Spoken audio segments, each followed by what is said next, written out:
Hey everyone, this is Joe from the Northeastern Native Plant Digest, and today we're going to be talking about shooting star.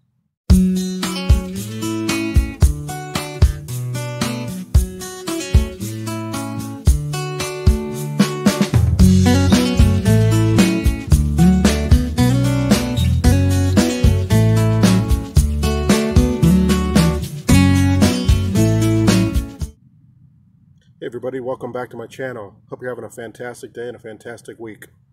So today I want to talk about one of my favorite spring blooming flowers, and that's shooting star Dodecatheon medea. This is a beautiful spring blooming flower that I incorporated into my shade garden a few years ago, and I absolutely love this plant. Several reasons that I like it. First of all, it has this really attractive flower on it, and it's named shooting star because of the way that the flower is shaped. It looks like a shooting star, so to speak. And this particular plant, I've seen it in, I have white, but I've also seen it in lavender, and I've also heard that it can come in a light yellow. I only have the white version right now, but I do want to get the lavender.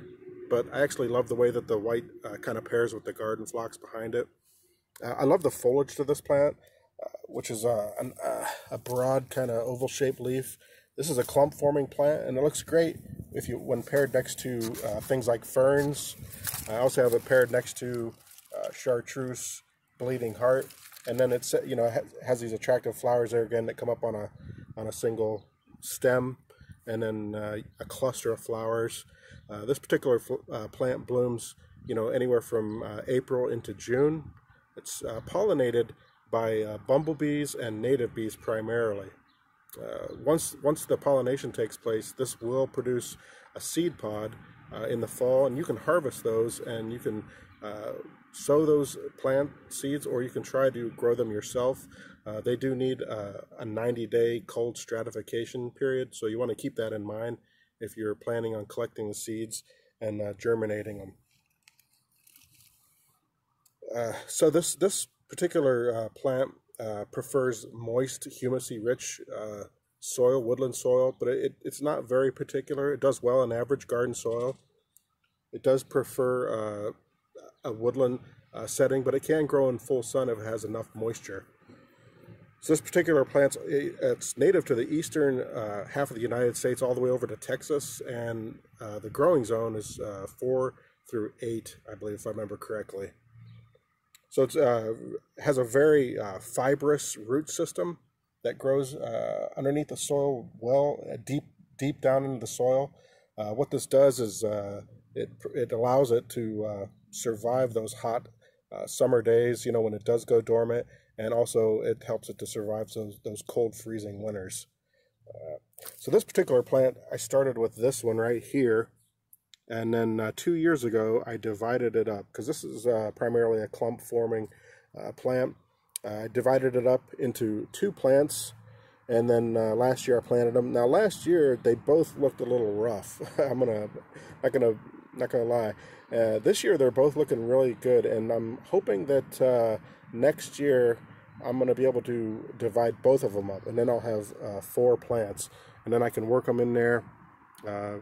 Around with some of my other, maybe plant some right over there directly adjacent to the garden phlox.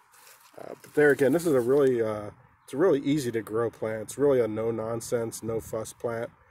You can find these in your nurseries. I've seen these in some of the better nurseries that have a little bit more native plants in them. If not, you can usually find them online. Prairie Moon Nursery, Prairie Nursery, I think I've seen them on there. They may be sold out now, but you can always check back and perhaps get on some kind of wait list or something like that.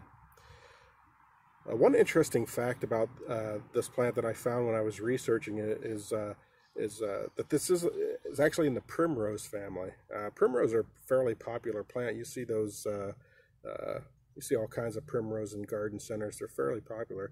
But the name itself, Dodecatheon, is a Greek word, and it comes from, the actual name of it means Dodeca, which means 12, and then Theos, which means God or gods. So it actually translates something roughly like 12 gods, and it's actually a reference to the 12 original Greek Olympian gods who dwelt on Mount Olympus. And some of those were like Zeus, Zeus, Poseidon, and Hades. So apparently these plants in the primrose family were important to the ancient Greek mythical gods, I guess. But I thought that was kind of cool when I was looking into this. Just kind of a reminder that these plants that are in our gardens, you know, we have a long history of living with these plants.